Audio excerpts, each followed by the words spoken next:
Amigas y amigos,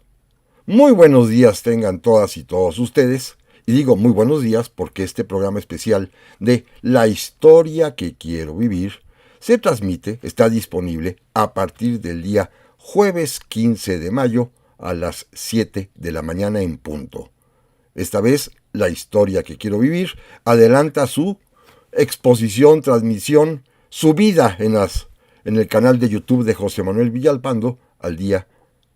jueves 15 de mayo, por ser Día del Maestro, motivo especial de este programa. Por eso lo adelanto. Sin embargo, bueno, primero, como siempre, les quiero agradecer su presencia, su compañía, el que estemos juntos para platicar de historia, para que este programa, si quieren verlo desde el día 15 adelante, si no, cuando ustedes gusten, manden, quieran, o hasta el sábado como es tradición, pero está disponible, repito, este programa especial con motivo del Día del Maestro, precisamente el Día del Maestro, que es el jueves 15 de mayo, a partir de las 7 de la mañana, en el canal de YouTube de José Manuel Villalpando, donde ya saben, pueden ustedes encontrar casi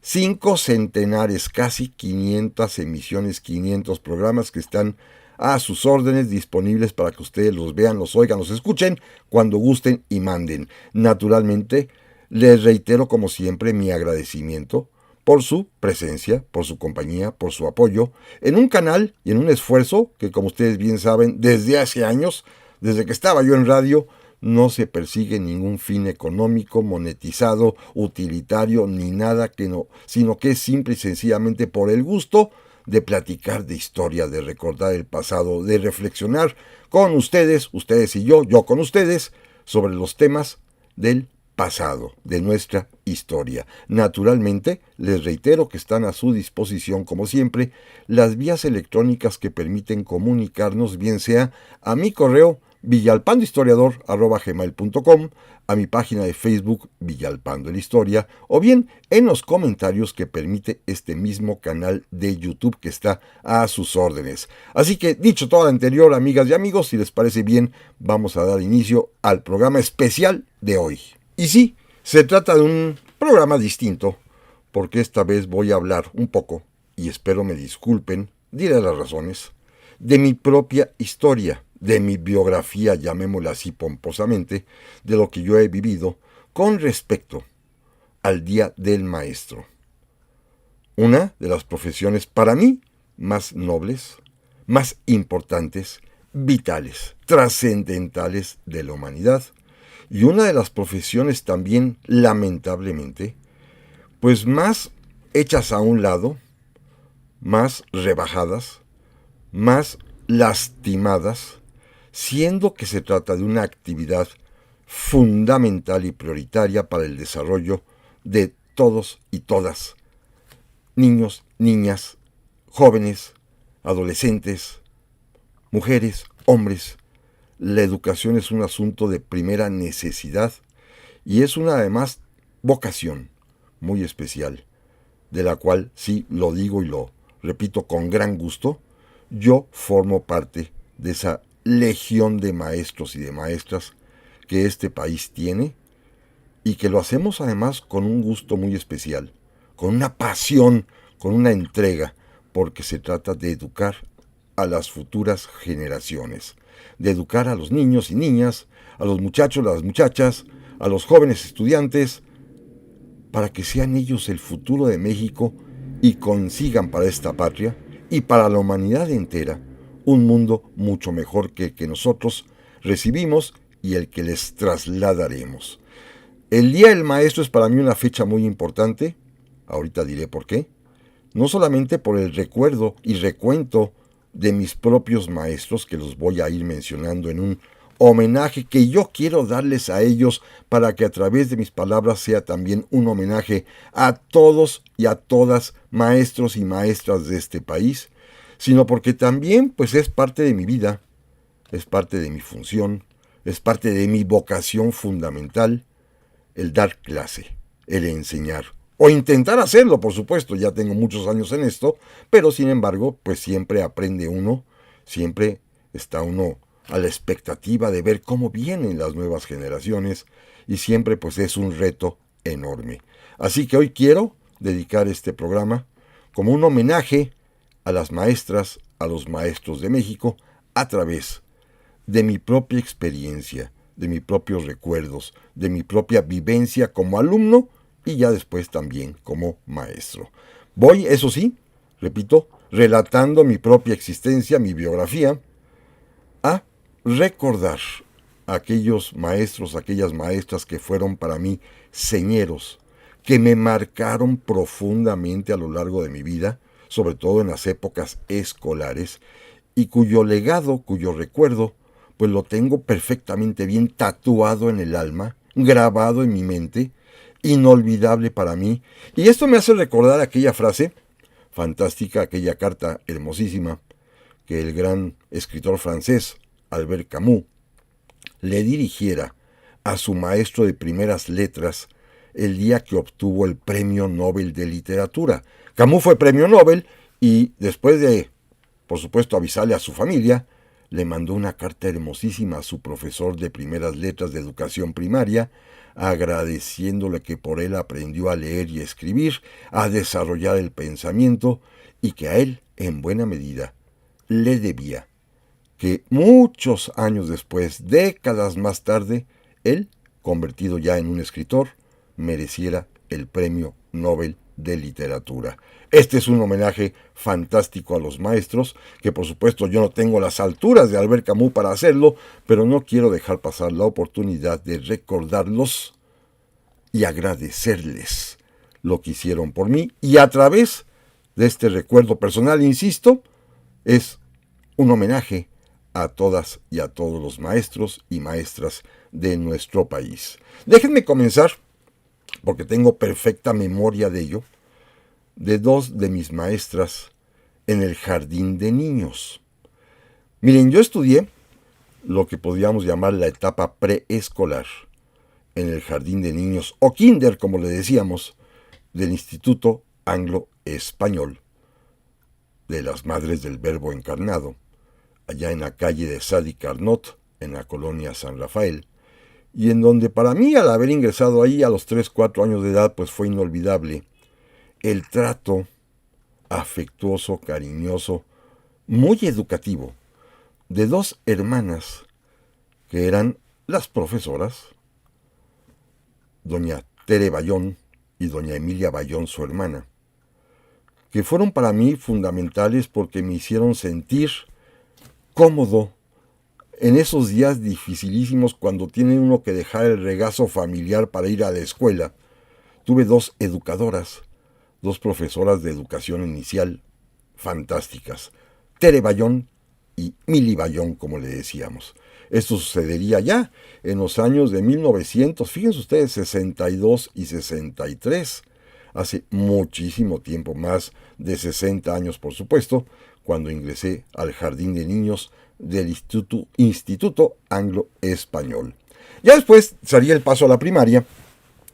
y mis padres, de los cuales hablaré un poco más adelante, maestros ambos de profesión y de vocación, decidieron que ingresara yo al Colegio Cristóbal Colón de los hermanos lasallistas. Mis papás, que eran profesores, ambos del sistema oficial de educación, ambos egresados de la Escuela Normal Superior, estaban totalmente de acuerdo en una educación privada, aún haciendo esfuerzos enormes, de calidad, pero al mismo tiempo económica, curiosamente, como son la que imparten en México todavía los lasallistas, los maristas, los salesianos, que tienen todavía un sentido de vocación por la educación y no de negocio como otras infinidad de escuelas particulares que todos conocemos. Así que, pues me inscribieron mis papás en el Colegio Cristóbal Colón, que también se encontraba en la misma calle de Sadi Carnot, allí en la colonia San Rafael, en esta Ciudad de México. Y de mi estancia en el Cristóbal Colón, en el cual permaneceré 9 años, toda la primaria, toda la secundaria,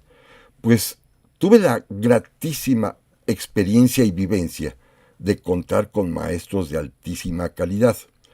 Una de ellas, la que fue mi maestra de primer año, doña Lucy Fernández, la Miss Fernández, como le decíamos, fue una maestra excepcional. de la cual lo que más recuerdo, pero lo más importante que recuerdo, es que ella fue quien me enseñó a leer y a escribir. Una actividad que parece simple, pero que finalmente es determinante e importantísima para todo ser humano. Y en el caso particular mío, pues fue obviamente vital y fundamental para que con el paso del tiempo pudiera yo, con las normas básicas y las reglas elementales que ella me dio, doña Lucy Fernández, poder desarrollarme como escritor. Fue mi maestra de primer año, doña Lucy, y la recuerdo con gran cariño. Seguramente ya falleció, ya era una persona mayor cuando en el año de 1964 me dio clase en primero de primaria, pero a partir de ahí pues iniciaré mi experiencia en el Cristóbal Colón, lasallista, ahí en la colonia San Rafael. No voy a mencionar a todos mis maestros, simplemente quiero hacer recuento de aquellos que, repito, fueron más señeros, que me marcaron profundamente. En tercer año, y me brinco a la maestra de segundo porque afortunadamente olvidé su nombre, pero una maestra que a mí en lo personal no me agradó. Siempre hay estilos diferentes que incluso me hizo olvidar su nombre. Pero en tercer año me tocó el señor Bautista, un profesor estupendo que me hizo amar particularmente a la Ciudad de México. Seguramente los que son de mi edad, mis contemporáneos, sesentones para arriba, recordarán que en aquellos años la educación primaria tenía una característica muy peculiar. Las clases de historia y de geografía en tercero de primaria eran de la localidad donde uno vivía, en mi caso la Ciudad de México, y el señor Bautista me hizo conocer la geografía del Valle de México y la historia de esta Ciudad de México de manera emocionante y vívida. Por eso aquí le agradezco al señor Bautista sus enseñanzas. Me brinco al maestro de cuarto año porque tampoco era de mi estilo, pero es la época en la que se estudiaba historia de México y geografía de México, y sí la aprendí, indudablemente, aunque no compartía yo mucho los métodos educativos que tuve con el maestro de ese entonces, cuyo nombre también afortunadamente he olvidado. Luego en quinto año, este fue quizás uno de los mejores años escolares de mi vida. Tuve la suerte de que me tocara un profesor, don Raúl Corona Romero, excepcional, un auténtico enamorado de su vocación de maestro, con quien, por supuesto, además de aprender lo que era típico en aquel tiempo y que a mí me costó siempre gran trabajo, como las matemáticas, pude también, eso sí, disfrutar historia de América y geografía de América con don Raúl Corona Romero, que tenía además una pasión muy especial por la ópera. Los viernes, en la última hora de clase, nos platicaba argumentos de ópera y nos ponía melodías de cada época, de cada una de estas obras fundamentales, y estoy seguro que a él le debo lo mucho o poco que sé de ópera, pero el gusto particular, por ejemplo, que tengo por Giacomo Puccini, y que platicamos aquí, ¿se acuerdan? Hace algunos meses, cuando se conmemoró el centenario de su fallecimiento, pues todo lo que sé de Giacomo Puccini y el gusto por escuchar las óperas de Puccini, se las debo indudablemente a don Raúl Corona Romero, que fue un profesor inolvidable. Por esto de la ópera, pero por todo lo demás, por su forma de ser, por su trato, por su manera de educar, porque acompañaba literalmente el aprendizaje con sus palabras. Y ahí fue cuando descubrí que un maestro debe saber hablarles a los alumnos, debe saber decirles cosas a estos muchachos que están apenas iniciándose en la vida. Para sexto de primaria, también allí en el colegio Cristóbal Colón, tuve como maestro a otro personaje excepcional, el señor Soto, que me dio la oportunidad pues de desarrollar otra, espero que sea habilidad que tengo,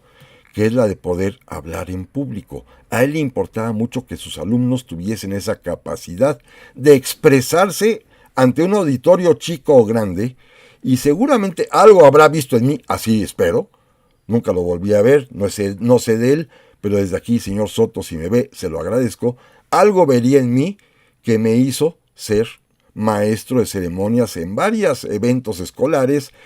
dirigir discursos, los típicos precisamente del 15 de mayo, los discursos del Día de la Madre, porque seguramente pensó y creyó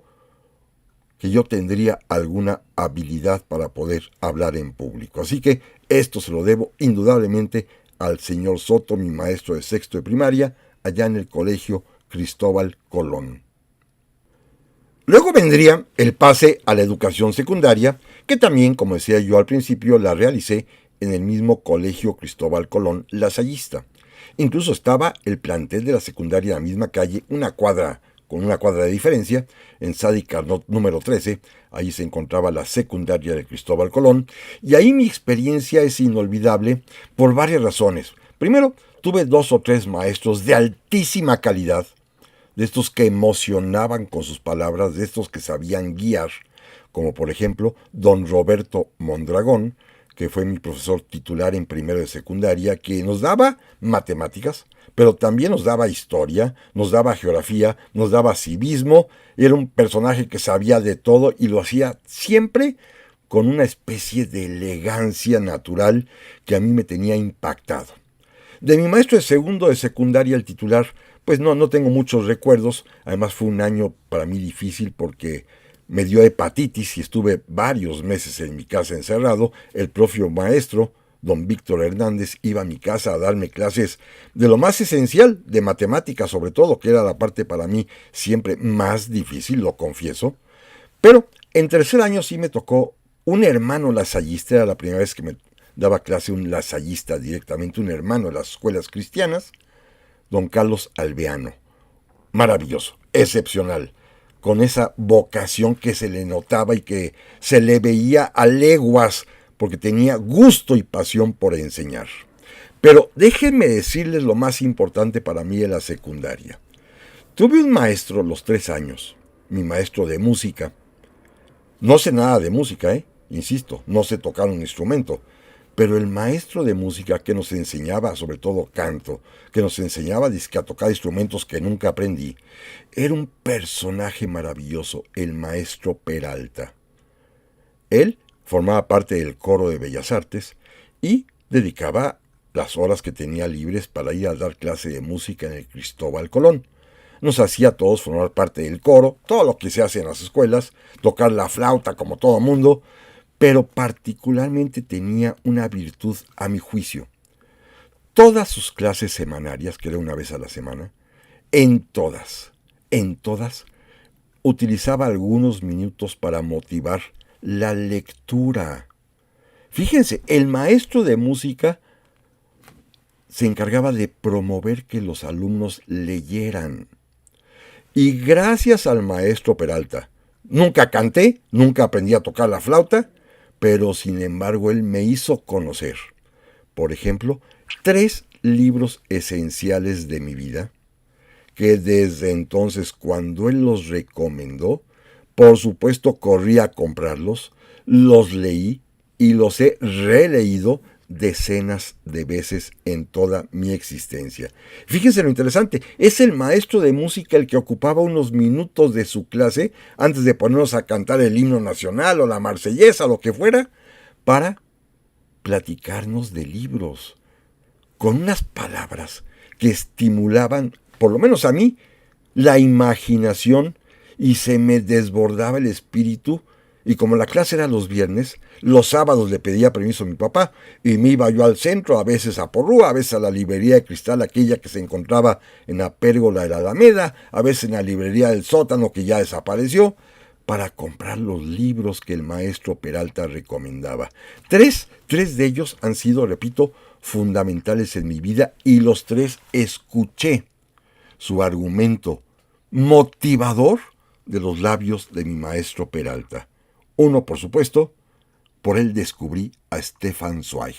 este escritor que ustedes saben que me apasiona, porque platicaba de cómo Ruget de Lisle compuso la Marsellesa y nos dijo que este relato fantástico venía en el libro Momentos Estelares de la Humanidad de Stefan Zweig. Y a mí me deslumbró y por supuesto corrí a comprarlo y es uno de los libros que me han acompañado toda mi vida, Los Momentos Estelares de la Humanidad de Stefan Zweig. Un libro excepcional. También el maestro Peralta, y me detengo en él porque han sido de los 3 libros que me marcaron toda mi existencia, tuve conocimiento de un escritor húngaro, Ferenc Molnár, que tiene un libro maravilloso que se llama Los muchachos de la calle Pal. Los muchachos de la calle Pal, que es la historia de un grupo de niños en una escuela allá en Budapest, en la capital de Hungría, y todo lo que les acontece a ellos y a sus maestros. Un libro, bueno, fabuloso, que me entusiasmó y que lo releo con bastante frecuencia. Los muchachos de la calle Pal, de Ferenc Molnár. Y también gracias a mi maestro Peralta descubrí ese otro monumento a la educación, a la pasión de enseñar, con el libro famosísimo que seguramente muchas y muchos de ustedes conocen, de Edmundo de Amici, Corazón, diario de un niño. La primera vez que escuché de él fue de la voz de mi maestro Peralta, y a partir de ahí, bueno, es un libro que me ha acompañado toda mi vida, Corazón, diario de un niño, de Edmundo de Amici. Un libro fundamental, hermoso, que habla precisamente de un maestro, cómo les dice a sus alumnos que son su familia y cómo los chicos y chicas de esa escuela lo adoptan como tal. Fíjense, lo curioso está en que estos libros, los 3 que recomendó mi maestro Peralta, se refiere a episodios normalmente del siglo XIX. Corazón se ubica en la ciudad de Turín, allá en los años de 1880. El libro fantástico de Ferenc Molnár, Los muchachos de la calle Pal, se ubica en Budapest a finales del siglo XIX. Stefan Zweig, Sus momentos estelares de la humanidad, trae una especie de retratos varios, muchos de ellos del siglo XIX y otros anteriores, pero quizás ahí me nació esta pasión decimonónica que indudablemente tengo y que ustedes conocen, porque todo lo que se refiere al siglo XIX me gusta y me apasiona. Luego ya llegó el momento de pasar a la prepa. Ahí les confieso que tuve un dilema enorme en mi existencia, porque los hermanos lasallistas, que para mí son respetabilísimos, en una serie de eventos y exámenes psicológicos que ya entonces se hacían para determinar las vocaciones de las personas, llegaron a la conclusión, y que tenían razón, estoy seguro, de que mi vocación, o una de mis vocaciones, era ser maestro. Estaban totalmente seguros y tenían razón. Hasta la fecha sigo siendo maestro. Obviamente se dieron cuenta que había influido por completo el ambiente de mi casa, con un papá maestro y doctor en pedagogía, con una mamá maestra, doctora en pedagogía también, cada uno en sus campos. Mi papá particularmente en investigación científica pedagógica, incluso produciendo libros en los cuales él proponía métodos de enseñanza que fueron exitosísimos, como su psicotécnica pedagógica, o mi mamá practicando la educación como maestra, subdirectora, directora e inspectora general de segunda enseñanza en la Ciudad de México.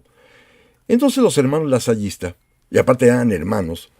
don Armando y don Óscar Escamilla, que eran a su vez el director y subdirector del Colegio Cristóbal Colón, pues nos invitaban a una serie de eventos, a una serie de excursiones, más los exámenes psicológicos o psicométricos que nos hacían, pues resultó ser que tenía yo vocación de maestro, pero ellos pensaban que sería bueno que la desarrollara como hermano lasallista y me invitaron a ingresar al noviciado menor para formarme mientras educaba, mientras aprendía la preparatoria, también podía desarrollar, como se usaba en aquel tiempo, la carrera de normal, la carrera de maestro, en la escuela normal que tenían ellos mismos en su noviciado menor lasallista. Bueno, fue un dilema terrible. Mis papás me dijeron que tomara yo la decisión con toda libertad. Quizás ellos mismos estaban convencidos de que debería ser yo maestro, que yo tenía que ser maestro, que yo tendría en el fondo quizás la convicción de ser maestro, como la tengo, como le atinaron tanto mis papás como mis maestros lasallistas, pero me dio terror, les confieso, eso de tener que irme al noviciado, dejar mi familia, pero además, quizás lo que más me afectó, porque es la edad en que descubre uno la atracción por el sexo opuesto y por las mujeres en mi caso, me dio francamente mucho terror el tener que dedicarme una vida completa al celibato, a no casarme por ser hermano lasallista, y decidí decirles que no. Claro, esto fue un revuelo tremendo tanto en el Cristóbal Colón, porque era quizás de los pocos que me atrevía a decir que no. Seleccionaban con mucho cuidado a 2 o 3 cada año, y yo fui uno de ellos y les dije que no, gracias. Y mis papás también estaban un poquito, pues, descorazonados, quizás, acaso, pero preferí entonces cambiar de escuela para ingresar a la preparatoria, y en lugar del pase directo que tenía yo, lo digo sin pudor, a la Universidad La Salle, para continuar mis estudios de preparatoria mientras hacía el noviciado, me fui a una escuela barata, en ese momento casi recién fundada, laica particular, la UNITEC, la Universidad Tecnológica de México, que además quedaba muy cerca de la casa donde yo vivía, la casa de mis papás, me podía ir a pie caminando, e inicié una vida muy distinta en una escuela preparatoria bastante relajada, hay que decirlo, pero que sin embargo me fue vital. Primero porque las clases eran de 7 de la mañana a 11, 12 del día, lo cual me permitía en las tardes dedicarme a mi pasión mayor, que era la lectura. Y segundo porque en esa preparatoria de la UNITEC tuve la fortuna enorme de contar con una maestra. Lamentablemente olvidé su apellido, la maestra Elia, una gran y estupenda maestra, que en los 3 años de prepa me dio, en el primero, lógica, en el segundo, ética, y en el tercero, historia de las doctrinas filosóficas, y resultó para mí excepcional. Me encantó su clase, me abrió el mundo, el panorama, y pues con esto logré terminar en la UNITEC, la preparatoria, agradeciéndole a la maestra Elia desde aquí, que repito, lamentablemente olvidé su apellido, lo que me enseñó durante esos 3 años en los cursos de lógica, ética e historia de las doctrinas filosóficas. Para ese momento, les voy a platicar el dilema de mi vida, el segundo dilema educativo. Estaba yo absolutamente convencido de que deseaba ser historiador. No tenía la más mínima duda, y en ese entonces la carrera de historia, estamos hablando del año ya de 1974, se realizaba única y exclusivamente en la Facultad de Filosofía y Letras de la Universidad Nacional Autónoma de México, y yo, que provenía de la UNITEC, una escuela particular, pues presenté mi examen de admisión y, sin mayor sobresalto, salí admitido para la carrera de Historia en la Universidad Nacional Autónoma de México, y ahí voy. Pero ¿qué creen? No me gustó. Me sentí un poco extraño, un poco mal, porque quizás eran épocas en las cuales la universidad estaba, pues debo decirlo tal cual, con un ambiente marxista exagerado. Y los estudios de historia eran una cosa bastante peculiar, que no se avenían con lo que yo ya sabía. Déjenme platicarles un ejemplo y no diré el nombre del maestro. Algún profesor dejó hacer una tarea sobre un libro clásico, el Bernal Díaz del Castillo. Y pues yo fui a mi casa, le dije a mi papá, me dijo, mi papá, aquí lo tienes, y lo llevé al día siguiente a la escuela para que lo viera el maestro, que ya lo tenía yo, porque mi papá ya lo tenía en la biblioteca que él tenía, y que me había inculcado también a formar la mía. Bueno, el maestro se molestó y me dijo que era yo un apropiador de bienes culturales cuando esos libros estaban en las bibliotecas. Bueno, esto, por supuesto, me causó una desazón terrible, y estaba yo, la palabra hoy es frustrado, de la manera como se impartía la carrera de historia en la UNAM. Pero de esto, amigas y amigos, vamos a platicar en un momentito más. No se vayan. Ya estamos aquí, amigas y amigos, para la segunda parte del programa de esta semana, en el cual estamos platicando acerca de mi propia historia como estudiante en un día especial, el 15 de mayo, que es el Día del Maestro, y que a través de mis propios recuerdos, de mi recuento de vida y de mis agradecimientos que estoy expresando por quienes fueron mis maestros, quiero hacer un agradecimiento y un reconocimiento y un homenaje a todas las maestras, a todos los maestros de nuestro país. Decía yo hace un momento que en mi crisis vocacional yo quería estudiar historia, pero no me sentía a gusto en la Facultad de Filosofía y Letras de la UNAM, y hay un maestro que me dio clase en lo que podría ser el primer semestre, que es un gran historiador, que fue también un hombre fundamental en las letras mexicanas, don Eduardo Blanquel, que tenía, estoy seguro, esa capacidad de poder entender a sus alumnos, me habló un día, saliendo de clase, y me dice: a ver, Villalpando, usted creo que tiene un problema. Ya nos pusimos a platicar de cuál era mi vida, de lo que yo ya había leído, de por qué tenía yo gusto por la historia. Y el maestro Blanquel, un maestro de tiempo completo distinguidísimo de la propia Facultad de Filosofía y Letras, me dijo: creo que no es el lugar adecuado para usted. Tiene que pensar muy bien, porque para ser historiador se puede serlo de varias maneras. No se requiere necesariamente la carrera de historia, porque la historia es un concepto tan amplio que se puede abordar desde diversas ópticas.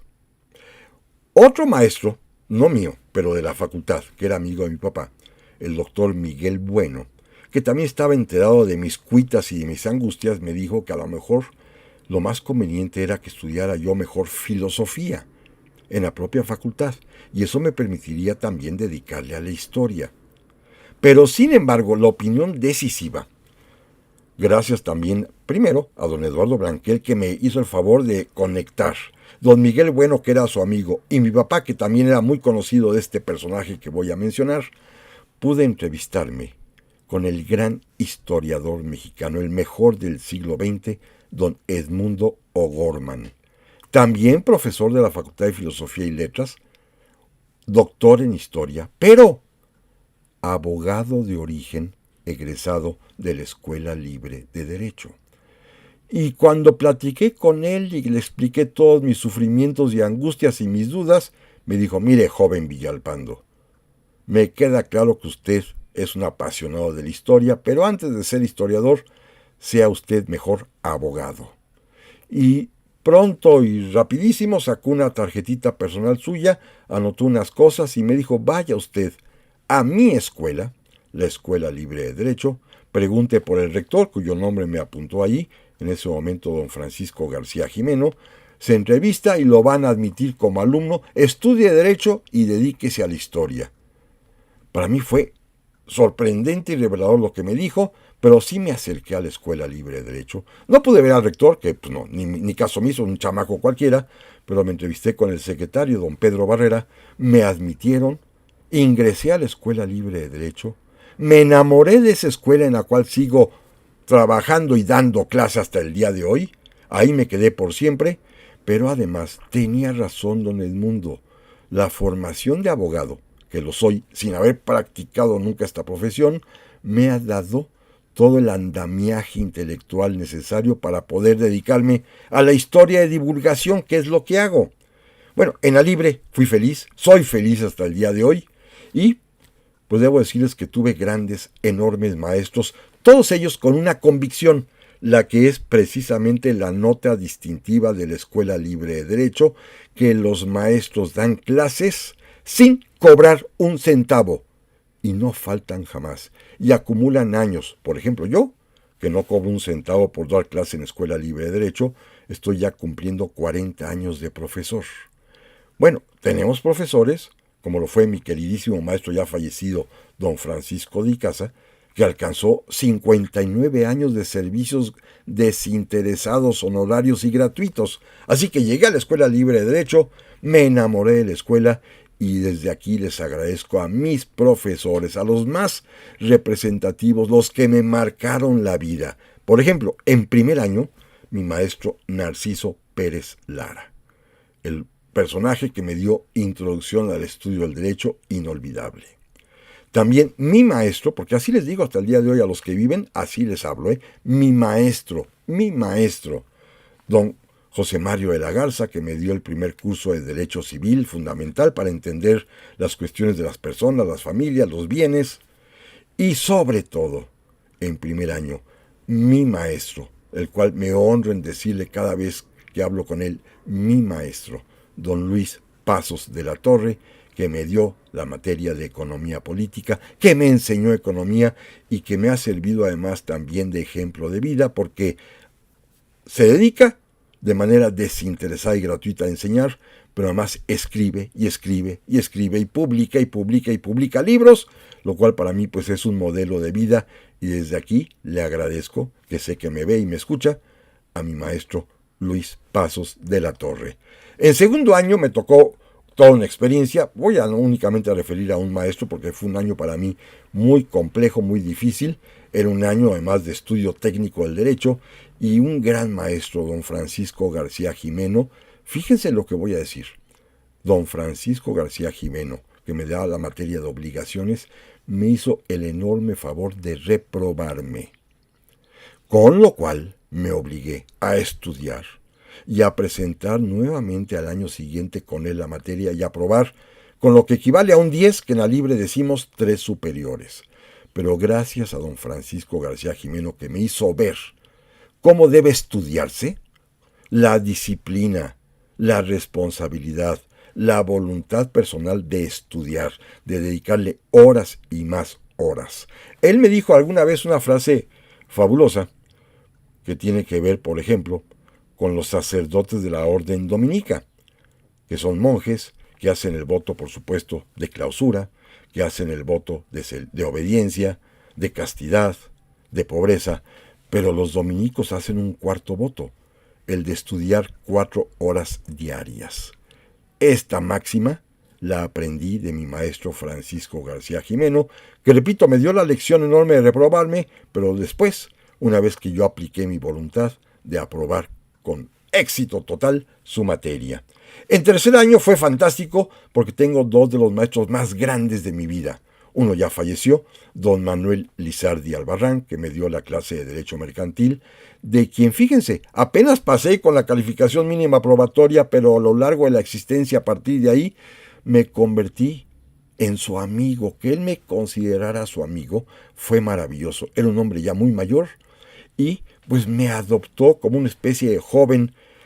aprendiz, seguramente, no de mercantil, sino de sus experiencias de vida, porque él era un hombre fantástico que me platicaba cómo de niño conoció a don Venustiano Carranza. Imagínense todo lo que tendría que contar don Manuel Lizardi. Y segundo, que todavía vive, gracias a Dios, y a quien le tengo todo respeto y cariño, y él lo sabe, mi maestro de Derecho Constitucional, Elisur Arteaga Nava. Un gran maestro, a quien yo admiro y respeto profundamente, mi maestro Elisur Arteaga Nava. En cuarto año de la carrera tuve también maestros destacadísimos, uno con el que me entendía la maravilla porque le gustaba también la historia y como que embonamos, don Armando Hostos Luzuriaga, que me daba la clase de garantías de amparo, y cuyo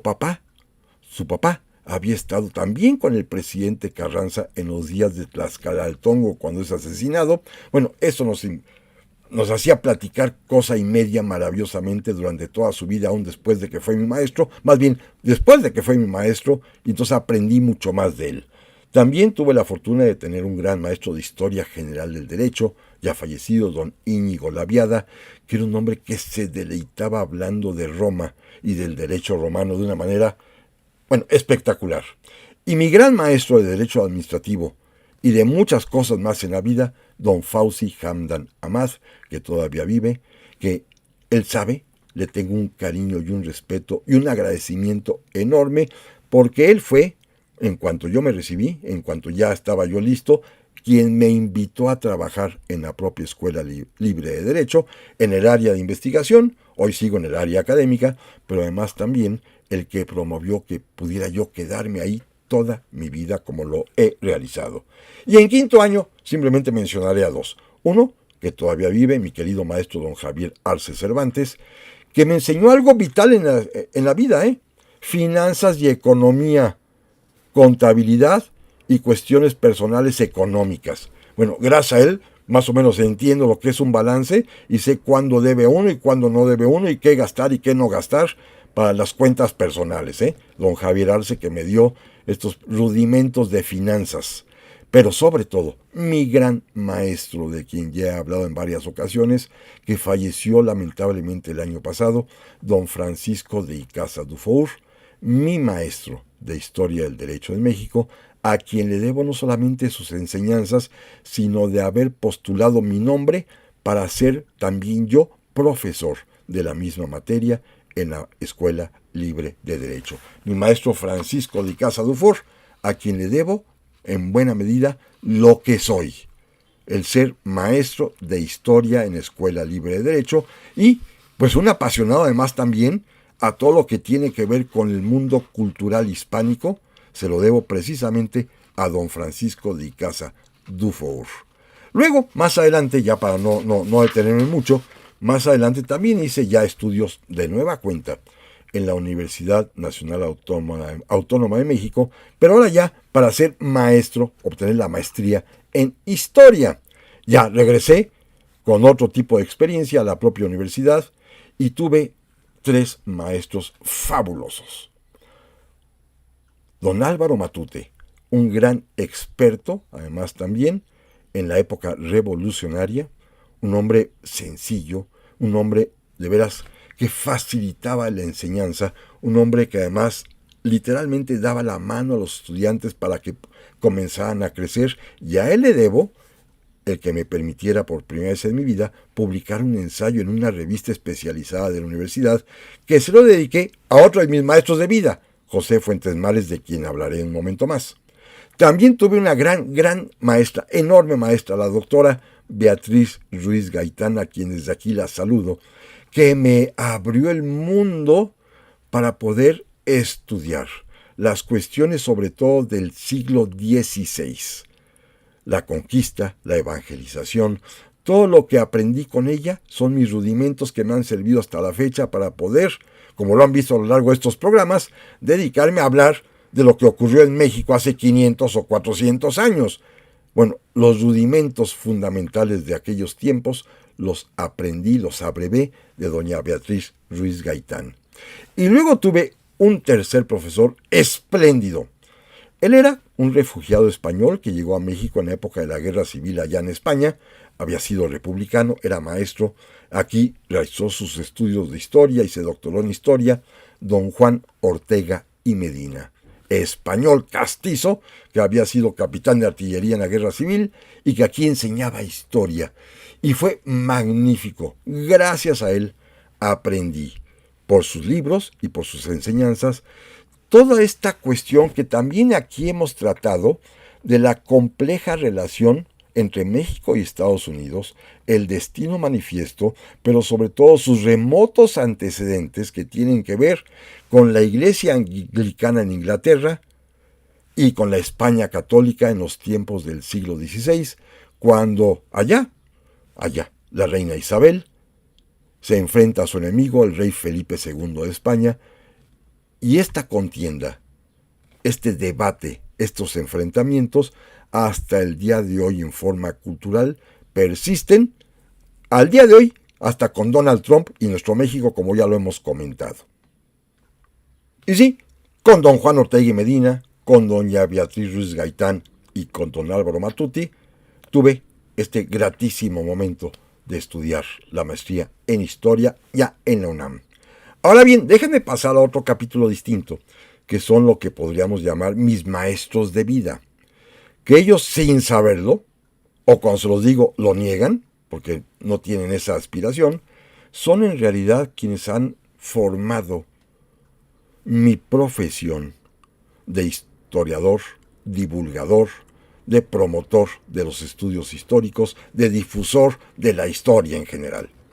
3 personajes que para mí han sido vitales y decisivos, que son mis maestros, no en el aula, sino en la vida. Primero, ya hablé de él hace un momentito, don José Fuentes Mares, que con su amplísima bibliografía, todos los libros de él, que los tengo todos y los he leído todos, aprendí a amar la historia y aprendí también la manera de investigar y la manera de escribirla. Cuando tuve oportunidad, ya muchos años, hace muchos años ya, pero ya estando yo ya formado, de conocerlo, me acerqué a él, me recibió con gran cariño, pude verlo antes que falleciera 2 o 3 veces, me autografió sus libros, pero sí pude decirle que gracias a él había aprendido lo que se conoce como el oficio de historiar, el cómo investigar y cómo escribir historia, gracias a mi maestro de vida, José Fuentes Mares. Un segundo maestro, pero esta vez ya en la historia de la divulgación, de cómo hacer llegar la historia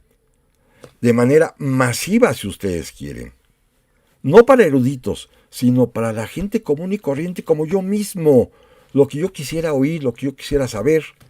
esto se lo debo. Y él también le he dicho que es mi maestro, pero me dice que no, a don Enrique Krause, este gran historiador mexicano, que me dio además la oportunidad de trabajar con él en la editorial Clio y de aprender cómo se difunde y cómo se divulga la historia, ya sea con libros de amplísima distribución,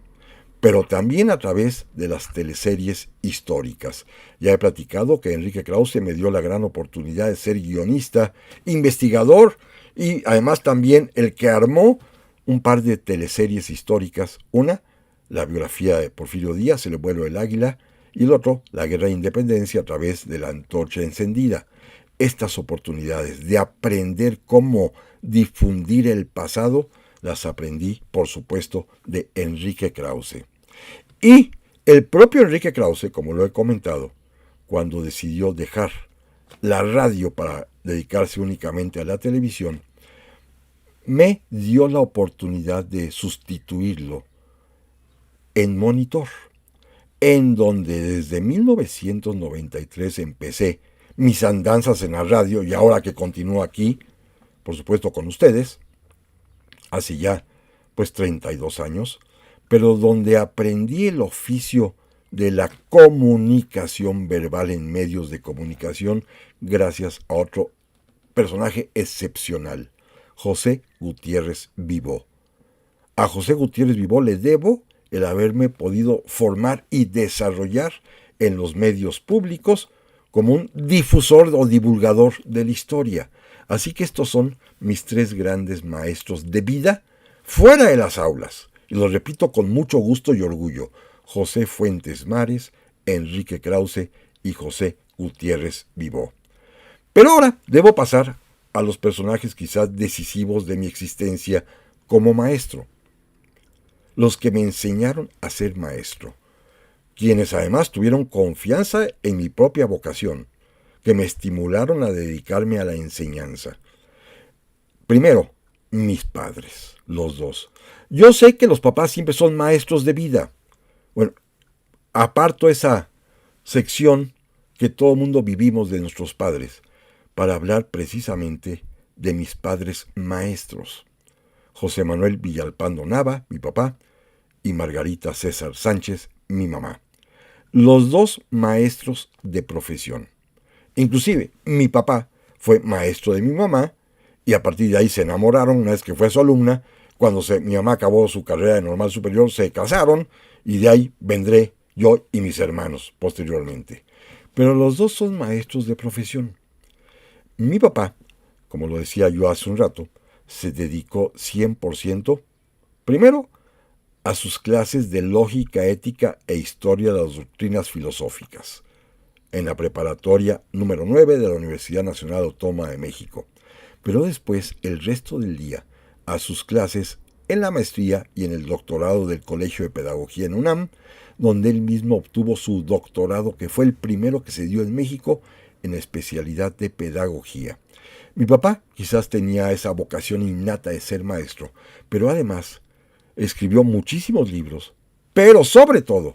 hizo un descubrimiento fundamental de técnicas de enseñanza que él llamó psicotécnica pedagógica, que la puso en un librito, que durante 30, 40 años fue un éxito rotundo y que quien me escuche, si es maestro o maestra de escuela de hace algún tiempo, por supuesto, seguramente habrán conocido y quizás estudiado el libro de Manual de Psicotécnica Pedagógica de José Manuel Villalpando Nava, mi padre. Así que era un experto teórico en educación y a eso se dedicó toda su vida, a escribir libros y a hacer, pues, ciencia pedagógica, el cómo enseñar. Así que de sus pláticas cotidianas, de lo que yo le preguntaba, de lo que él me regañaba a veces también, pues surgió en buena medida mi propia vocación de maestro. Quizás el momento más apoteósico de esta relación paterno-filial es cuando mi papá escribe un libro de Historia de la Educación en México, poco antes de que muriera, hace ya